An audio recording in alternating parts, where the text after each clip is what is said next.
Wahabi tidak mengkafirkan kaum muslimin.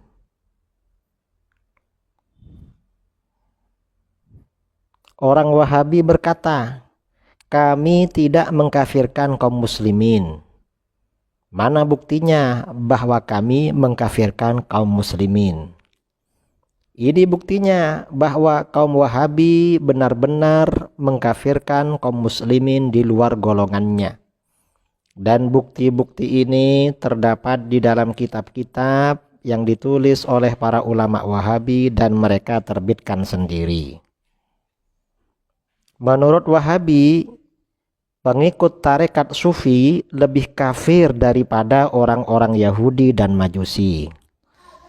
Ini ada kitab berjudul Al-Majmu'ul Mufid min Aqidatit Tauhid, karangan Ali bin Muhammad bin Sinan, yang diterbitkan oleh Maktabah Darul Fikr Al-Madinah Al-Munawwarah. Dalam kitab ini halaman 102, wahai kaum muslimin, keislaman kalian tidak akan berguna kecuali apabila kalian mendeklarasikan perang habis-habisan melawan tarekat-tarekat sufi, membinasakannya, lalu mengeluarkannya dari sekitar kalian, dari hati, dari majelis-majelis, tempat-tempat pertemuan, masjid-masjid, dan dari pojok-pojok kalian. Perangilah kaum sufi itu sebelum kalian memerangi Yahudi, karena tarekat sufi itu adalah ruh ajaran Yahudi dan ajaran Majusi. Wahabi juga mengkafirkan umat Islam di Syam, di Irak, di Mesir, di Amman, di Yaman, dan lain-lain.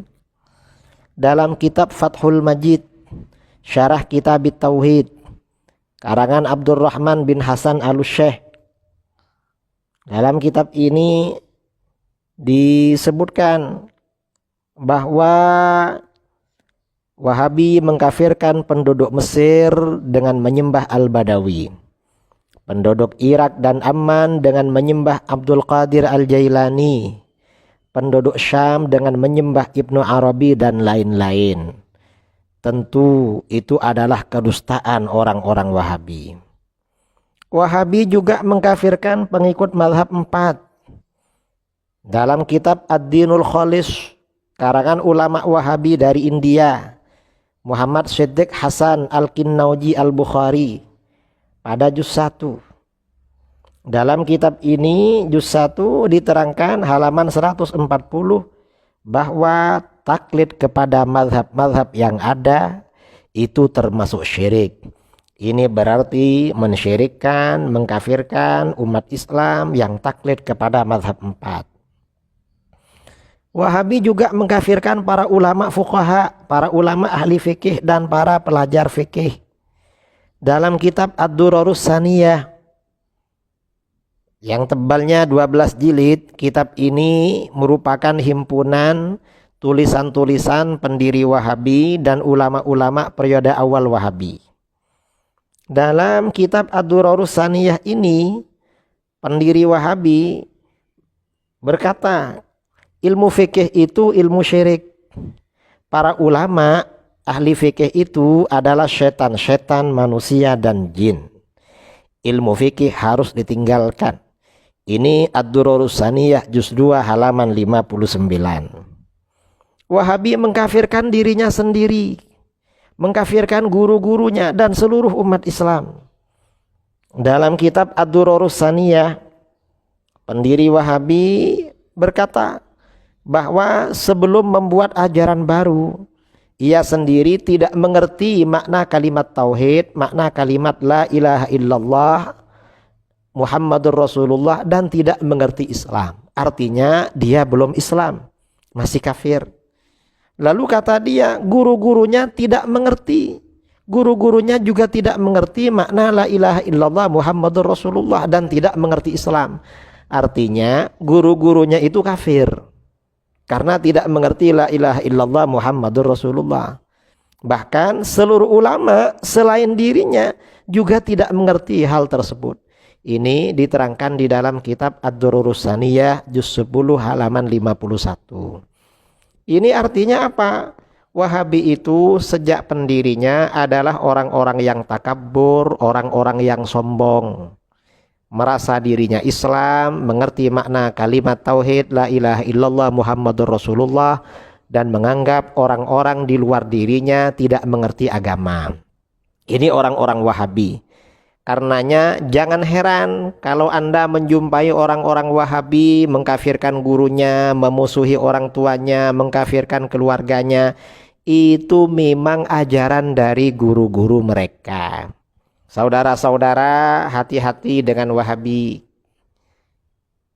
Jaga keluarga Anda dari Wahabi. Jangan sampai belajar kepada Wahabi. Mengapa? Khawatir ketularan ajaran Wahabi, lalu merendah-rendahkan, memaki-maki, mensyirik-syirikkan, mengkafirkan umat Islam di luar golongannya. Peringatan Rasulullah Shallallahu Alaihi Wasallam. An Hudzaifah radhiyallahu an, diriwayatkan dari Hudzaifah radhiyallahu an qal, beliau berkata, qala Rasulullah Shallallahu Alaihi Wasallam, Rasulullah Shallallahu Alaihi Wasallam bersabda, inna mimma atakhawwafu alaikum rajulan qara'al Qur'an hatta idza ru'iyat bahjatuhu alaihi wa kana rid'an lil Islam ghayyarahu ila ma syaa Allah fansalakha minhu wa nabadhahu wara'a dhahrihi wa sa'a ala jarihi bis-sayf wa ramahu bisyirki. Qala qultu ya nabiy Allah ayyuhuma awla bisyirki al-marmiyyu awir rami? Qal balir rami.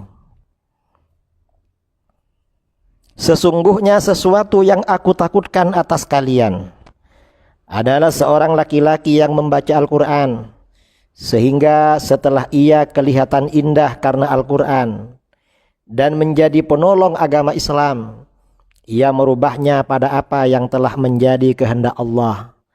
Ia melepaskan dirinya dari Al-Quran, melemparkannya ke belakang, dan menyerang tetangganya dengan pedang dengan alasan telah syirik. Aku bertanya, wahai Nabi Allah, siapakah di antara keduanya yang lebih berhak menyandang kesyirikan? Yang dituduh syirik atau yang menuduh? Beliau baginda SAW menjawab, justru orang yang menuduh syirik yang lebih berhak menyandang kesyirikan. Hadis ini riwayat Imam Abu Ya'la Al-Bazzar dan disahihkan oleh Imam Ibn Hibban. Al-Hafidh Al-Haythami berkata dalam Majma'uz Zawaid, sanad hadis ini bernilai hasan. Al-Hafidh Ibnu Katsir berkata dalam tafsirnya, sanad hadis ini bernilai jayyid atau istimewa. Artinya apa? Ini peringatan agar kita menjauhi, berhati-hati dengan orang-orang yang gampang menuduh syirik, kelompok yang kecanduan mengkafirkan orang dan kecanduan mensyirikkan orang. Siapa mereka? Mereka adalah golongan Wahabi.